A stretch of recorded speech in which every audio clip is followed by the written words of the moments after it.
Hello, it's Deadly Jedley. Jed Kemsley is my real name, and welcome to the Deadly Discussions episode 1.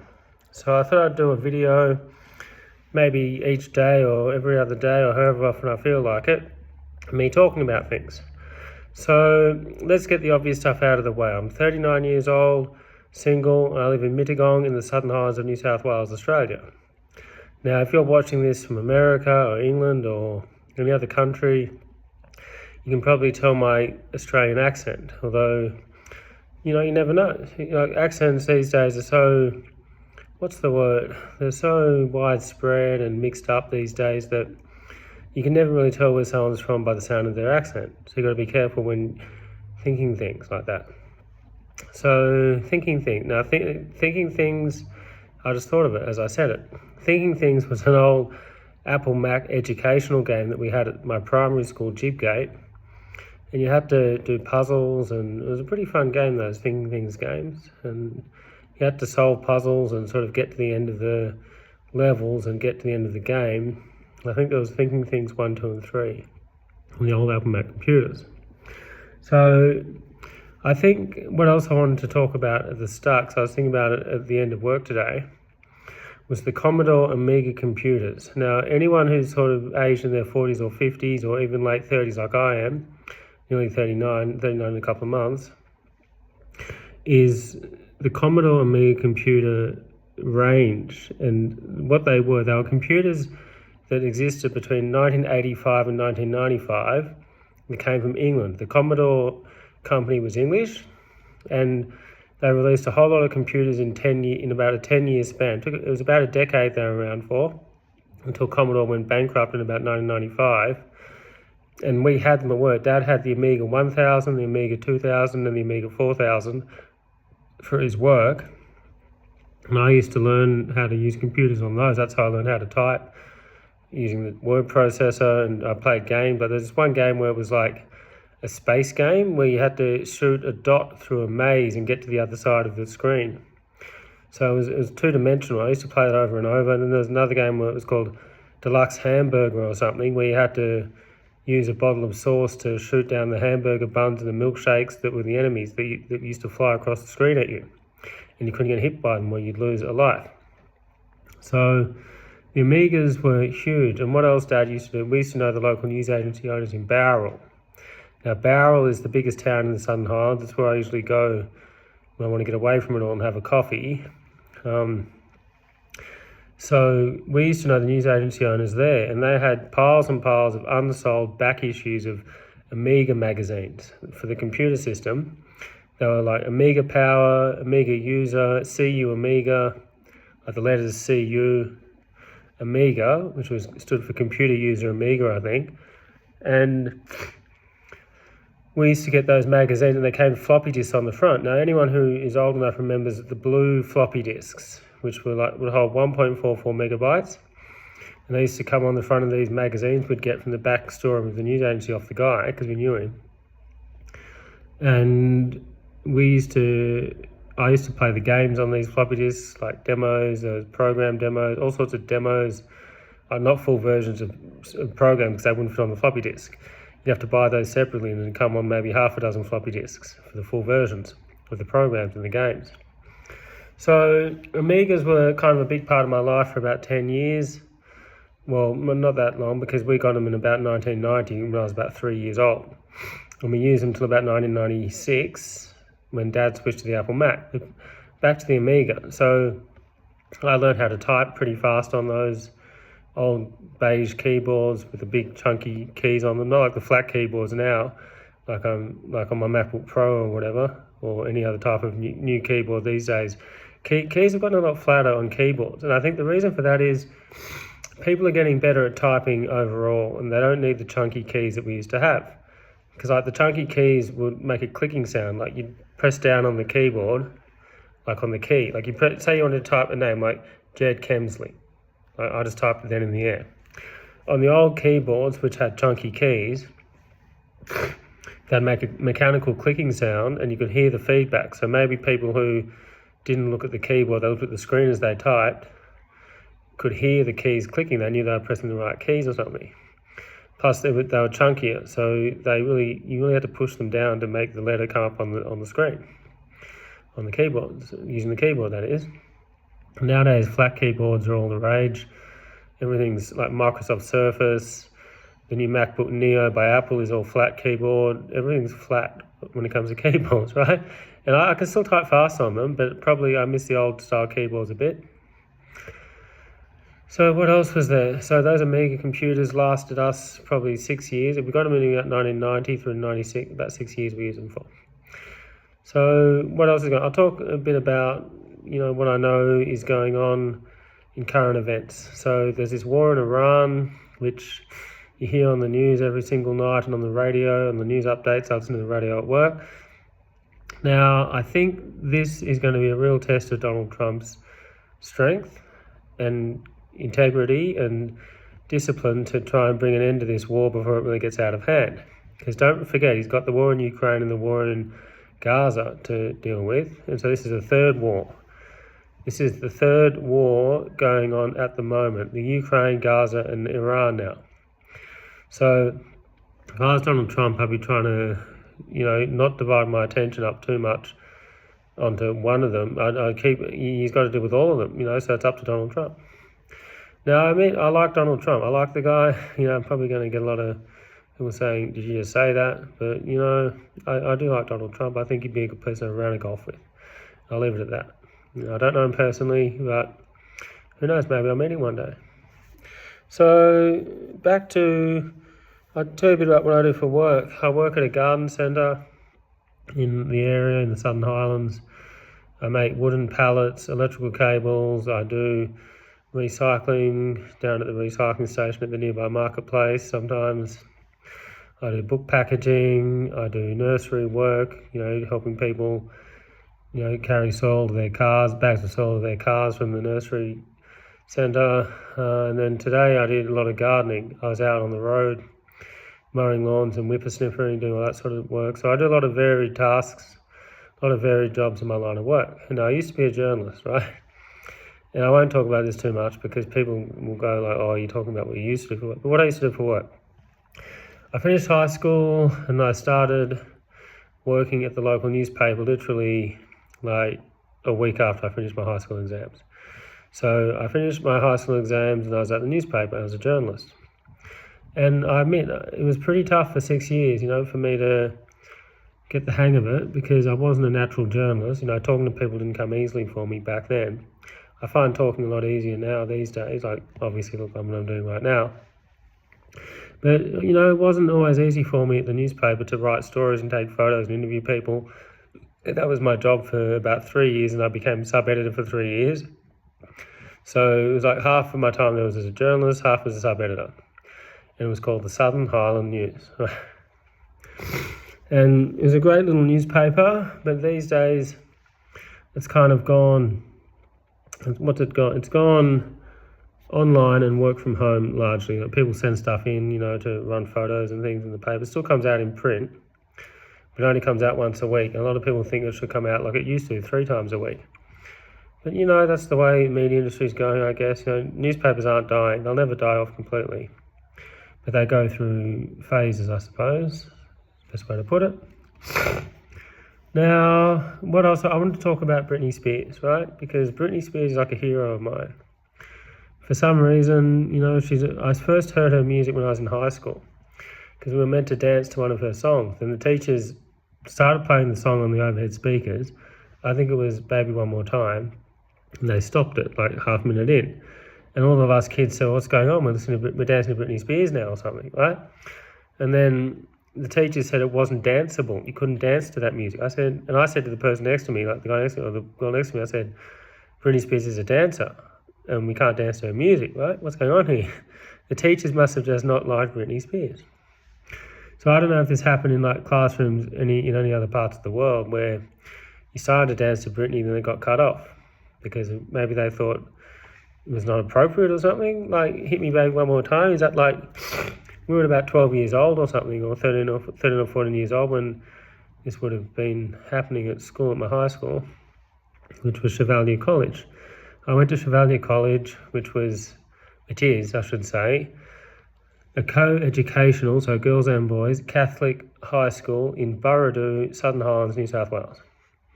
And I did my entire high schooling there. I played cricket for a season at the end when I was in year 11, I think. I think I played one season of cricket for Chevalier after I finished playing for my hometown of Mittagong, because I was too old to play for Mittagong anymore. And then, what was I saying? So back to Britney Spears. So we didn't dance to Britney Spears that day and everyone was upset. And then years later, I got into Britney Spears, like just listening to her music, maybe when I was about 24, probably maybe 24, 25. I bought her album Femme Fatale, which had a song on it called I Want to Go. And that song became like really important to me because I really want to go sometimes. I just want to go, I want to leave where I am, you know? And that's what the song's about. I think it's about Britney probably want to get out of, like, whenever she goes out shopping, the paparazzi chase her around to take photos, or, you know, like as happens when you're a celebrity. So I think the key is, if Britney just enjoy her music and just leave her alone, all the paparazzi should just leave Britney Spears alone. And now I'm thinking, I've just said that, right, in a video, which I'm putting up on Facebook and YouTube. If you want to look at me on YouTube, it's at Jed Kemsley, JEDKEMSLEY. I put up some other videos on YouTube there, on my YouTube channel. But this video will go up on Facebook and YouTube. So Britney Spears had a video. There's a guy who did a video years ago, went viral on the news media, of him saying, leave Britney alone. And he was like screaming it or something. Everyone would remember that little 10-second video or something. They played it all over on the TV networks. It's probably 20 years ago, before social media, when social media was just taking off, right? Yes, I can see there's a fan behind me, but the fan is not on, so it won't be taking off itself anytime soon. So social media, what it is, right? It's like, it started off internet message boards, MySpace, Facebook, Friendster, Bebo, or other ones I remember. I never used. I used MySpace briefly, and I stopped using it because it was just like, I just didn't use it. I just didn't use MySpace. I had an account, but I put up like 2 photos maybe. But then Facebook really dominates these days. Like, people talk about TikTok and Snapchat. I think Facebook is the best way to get your message heard out. That's why I use it. I put up on my posts and everything. Anyway, so what else is there to talk about? Got my MacBook Pro back. I've got 8 gig of RAM now. So for anyone who doesn't know about computers, RAM is like petrol. You need it for your computer to run. If you don't have RAM, your computer won't even turn on. So the more petrol you've got, the more RAM you've got, the faster your computer will go, the better it will run. So I've got 8 gigabytes now instead of 4. I doubled it at the local computer shop in Bowral. Went down there and got it done for a relatively inexpensive cost. So a MacBook Pro really goes fast now. It was fast before, it's even faster now, which is good. So I think, what else was on my mind? Thinking a lot about what I didn't do in my life to this point. I never bought a house. I never bought a house. I'm not married. I don't have kids. Right. So 3 things people would expect a almost 39-year-old man to have done, I haven't done. Instead, I travelled to New York, England, bought Xboxes, Nintendos when I had all that money. I just didn't do the big life steps: marry, kids, house. You know, it's not that easy to do those things. You know, hopefully one day it will happen in my life. In my life, I love you more. It's a Beatles song. The Beatles. I always think about the Beatles, because my dad loved the Beatles, and the Beatles are the best still. I still think the Beatles would be the best band of all time in terms of everything. I saw Paul McCartney in Sydney 3 years ago, or 2.5 years ago, with Mum, and that was great. Paul was great. He sounded amazing. He was 81 years old back then. So he's probably, I think he's 84 this year. He's born in 1942. I know that. I know the Beatles' birth years. Paul was born in 1942. John was born in 1940. Ringo 1940, and George Harrison born 1943. So there you go. So what else is on my mind? You know, I'm really liking My new iPhone 13, I've had it for a while, it's good. iOS 26, I'm running, latest iOS. And I am thinking I might talk for a few, I'll try and make this 20 minutes. I'm 15 minutes into this Deadly Discusses episode 1. So what I might talk about is what I think it takes to be a partner with someone that you love. It's what it's about to me. It's about, if you love someone, there's just no bullshitting around. Like there's no like halfway. You know what I mean? Like I know I just swore, but what I mean is there's no bullshit. You know, like there's so much bullshit in the world. If you love someone, you just love them, and you know it. And there's no halfway there. Maybe not. There's no BS.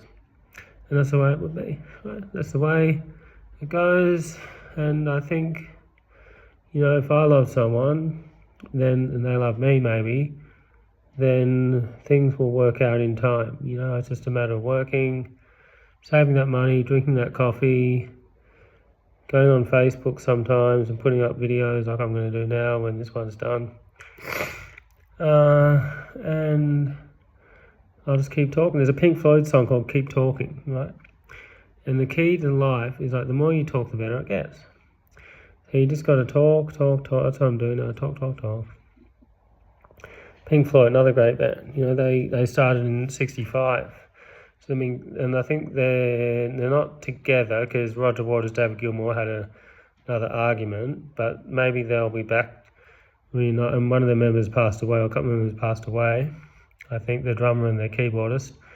But maybe Pink Floyd can do like a sort of semi-reunion, like Led Zeppelin did back in 2007 at the O2 Arena in London when it was Page Plant and John Paul Jones, because John Bonham passed away in 1980, the drummer.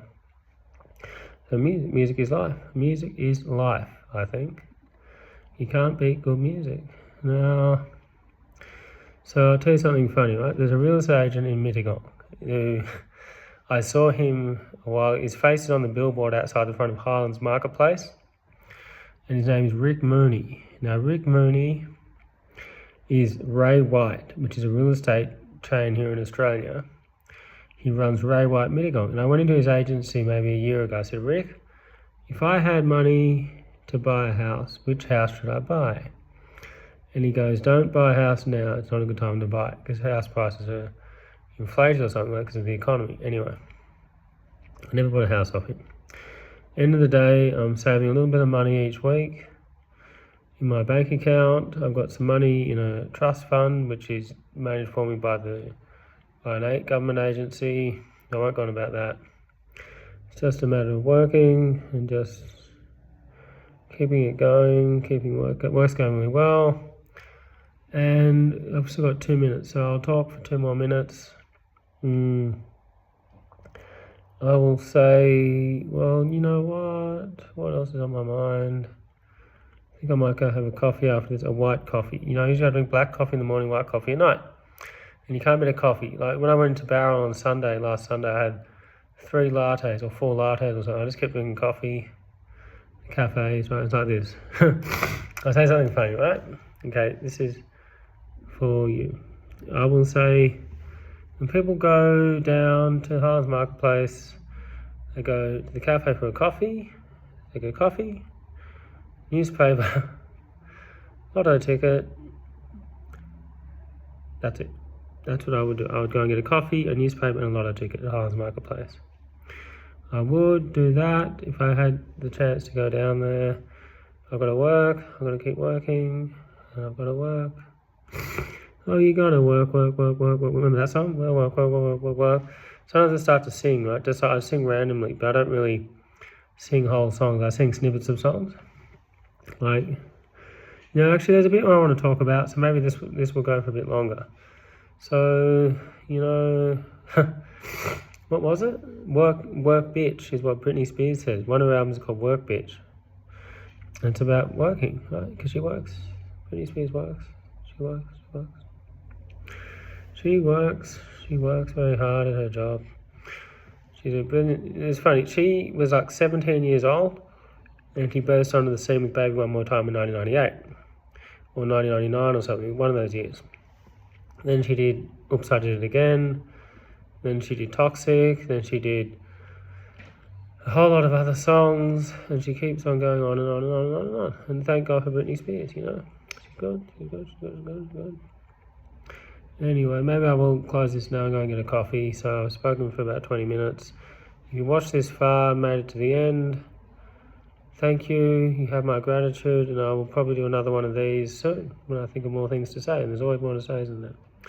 This is Deadly Jedley, episode 1 over. Bye.